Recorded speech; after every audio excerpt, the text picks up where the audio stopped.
I'm holding this press conference outside the Principles of Parliament because I'm told that the media have been banned from from filming press conferences within Parliament. That because somebody filmed the MPs when they were running to the tunnel.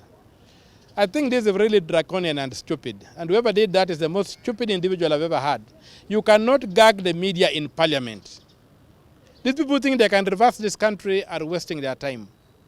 And if this thing is not lifted within the next 7 days, I'm going to take judicial action to have that circular. Here it was issued by Speaker Wetangula.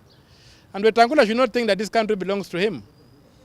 He cannot just wake up and issue sanctions that cannot apply. So it's very shameful that I've had to hold a press conference in the streets of Nairobi because I can't hold it inside the Principles of Parliament.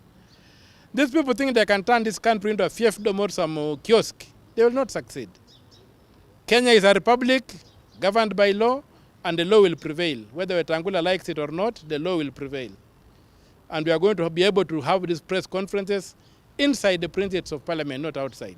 And basically, my press statement is, to summarize, it's basically that we don't need dialogue in Kenya where we are, because the problems we are facing, the challenges facing President Ruto are largely administrative. None of them are political for him to require dialogue. He can take administrative action within the constraint of the Constitution, and that should be able to resolve the stalemate we are in.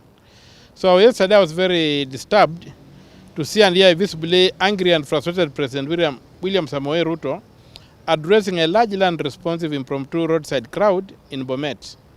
It was really telling that the crowd did not enthusiastically endorse what the president was saying, save for occasional lone shouts of approval.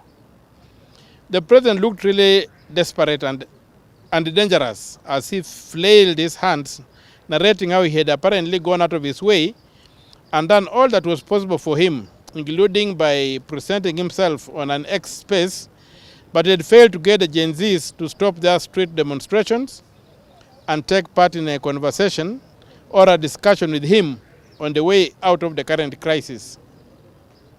The president concluded his address by stating that, going forward, he will now change tack and do whatever it will take him to save the country by forcefully ending the peaceful demonstrations. Clearly, he threatened to unleash on the peaceful demonstrators all the violence the state can muster. By threatening to do whatever it will take him to save the country from the Gen Z demonstrations, if they persist with their demonstrations, the president sounded as though he thinks he wields unlimited power like the extinct feudal emperors and kings of the Middle Ages in Europe. I can't disagree with him more. Both the Constitution and his oath of office expressly limit his powers and forbid him from raining fire and brimstone on peaceful demonstrators in the Republic of Kenya. For whatever reasons, he is bound to uphold the Constitution of Kenya 2010 and all the laws thereunder. He cannot act on the whim and out of anger and frustration. He must follow the law. Unfortunately, the president did not express himself as a person who understands that his powers are heavily limited by Kenya's very prescriptive constitution, including the Bill of Rights. The president does not have any room to govern this country without reference to the Constitution and the law. Even the immunity from prosecution for criminal activities, which he enjoys under Article 143 of the Constitution, does not shield him from crimes for which the president may be prosecuted under any treaty to which Kenya is party and which prohibits such impunity. Hence, the president must know that he will be held personally liable for any violations of the Constitution and the law by the security forces he is threatening to unleash against the peaceful demonstrators. There is no choice between safety of the state and the demand that the country be governed strictly in accordance with the Constitution and the law.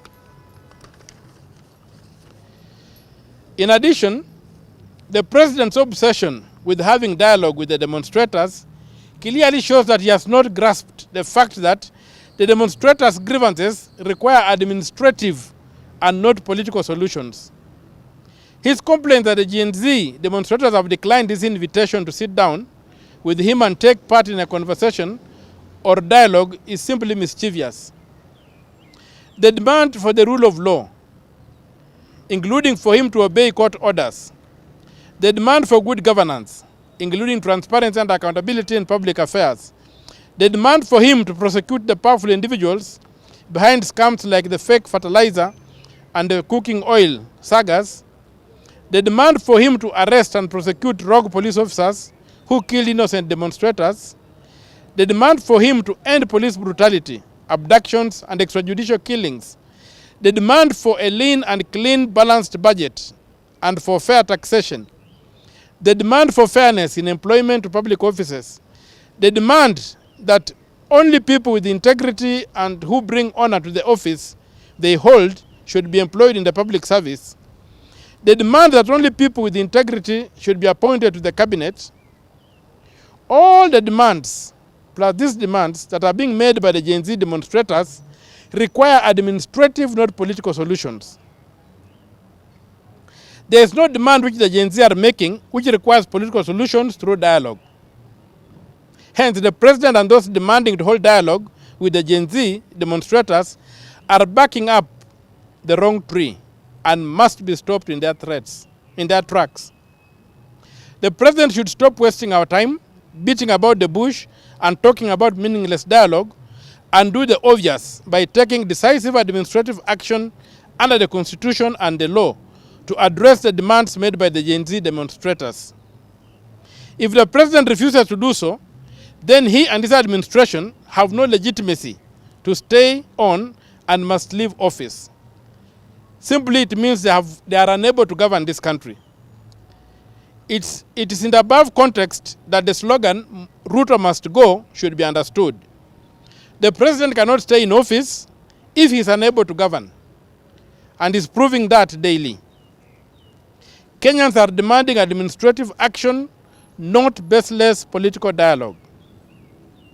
So basically what I'm saying is that you have seen this obsession by politicians that they want to have dialogue, they want to have whatever, but there's no political dispute that has been raised by the Gen Z.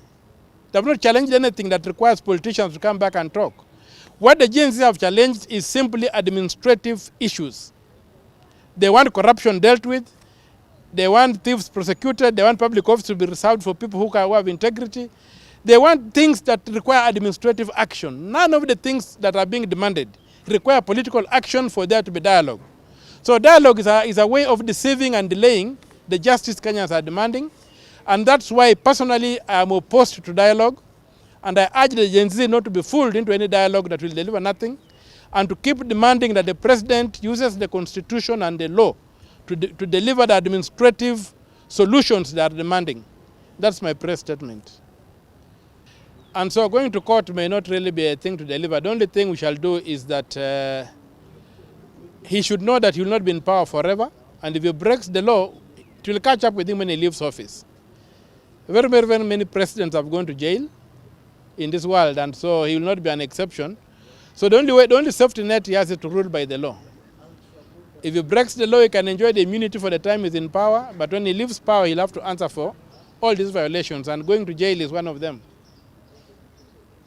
So I don't see why he should really be preparing to go to jail after staying in the State House.